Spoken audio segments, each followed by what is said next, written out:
Yes, salut la team, j'espère que ça va bien, que ça envoie du lourd et que vous êtes au rendez-vous pour cette formation puisque je crois que depuis que j'ai commencé MJ Tuto en 2008, c'est la question que j'ai dû recevoir le plus souvent par email, sur les réseaux sociaux, dans les coachings one-to-one.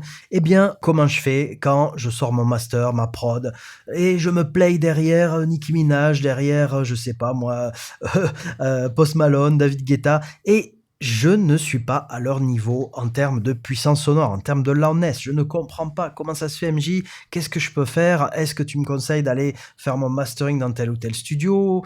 Et alors là, pour ceux d'entre vous qui ont passé ce stade-là, vous vous rendez compte que c'est pas vraiment le mastering, même si vous allez payer un super mastering dans un super studio, c'est pas forcément là que votre track va pouvoir régler ce problème non plus. Pourquoi? Parce que l'ingénieur de mastering, il ne peut pas faire plus que ce que votre mixage permet. Donc si votre mixage comporte tout un tas d'erreurs que je vais vous expliquer aujourd'hui dans cette formation, je vais enfin vous expliquer ça. Si votre mixage comporte ces erreurs, eh bien vous pourrez vous adresser au meilleur studio de mastering, il pourra rien faire pour vous.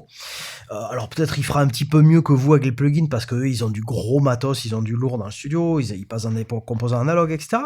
Mais ils pourront pas changer les problématiques que vous n'avez pas réglées au mixage. Et pour frapper fort, c'est-à-dire pour frapper fort comme on a besoin aujourd'hui, eh bien, ça implique pas seulement l'aspect final du limiteur sur le master, ça va impliquer tout un tas d'aspects dès le début du mixage, dès le début de la production. Donc, il va vous falloir maîtriser tous ces sujets. Si vous voulez passer de la problématique à l'ancienne qui consistait à frapper fort bêtement, à la problématique qui est la nôtre aujourd'hui qui consiste à frapper fort intelligemment. Frapper fort bêtement, si vous avez consulté le chapitre précédent, je vous ai remis les cours que je vous avais fait à l'époque sur les limiteurs et vous allez voir que la compréhension de la chose a évolué. À l'époque, on était un peu bête et méchant. On se disait, tiens, on a des outils, on a des limiteurs, on va mettre un limiteur sur le master et allez, je vais pousser jusqu'à la limite de la saturation et à ce moment-là, je m'arrête et voilà, j'essaie d'aller le plus fort possible. Aujourd'hui, c'est une approche qu'on a poussée à son maximum. On a essayé d'améliorer la qualité de ces limiteurs, d'aller chercher des limiteurs toujours plus puissants, toujours plus sophistiqués pour nous permettre d'être toujours plus forts à la limite de la saturation.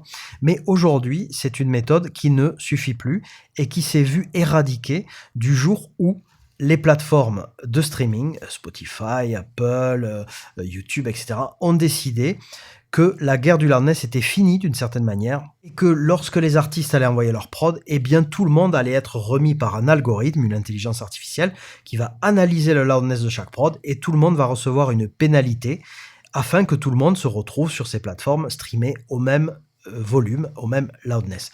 Donc de ce jour-là, on a estimé, vous avez sans doute dû l'entendre, vous avez sans doute entendu ça, la guerre du loudness est terminée. Mais est-ce vraiment vrai que la guerre du loudness est terminée?